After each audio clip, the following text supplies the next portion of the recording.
ভারতবর্ষের স্বাধীনতা সংগ্রামীদের আত্মবলিদানের মাধ্যমে নিজের জীবনকে দেশকে উৎসর্গ করার মাধ্যমে আমরা স্বাধীনতা পেয়েছি। সেই স্বাধীনতা আমরা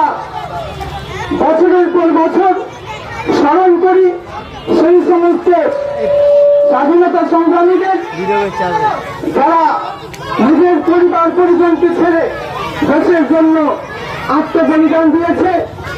তাদেরকে স্মরণ করি এবং আমরা প্রতি বছর প্রতিজ্ঞা নিই এই দেশ আমরা যদি প্রয়োজন হয় আবার যদি ব্রিটিশের দালালরা ব্রিটিশের এই কুলাঙ্গার সন্তানরা এই দেশের 1 ইঞ্চি মাটিকে দখল করতে আসবে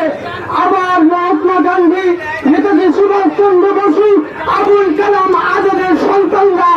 আবার এই দেশকে রক্ষা করার জন্য আবার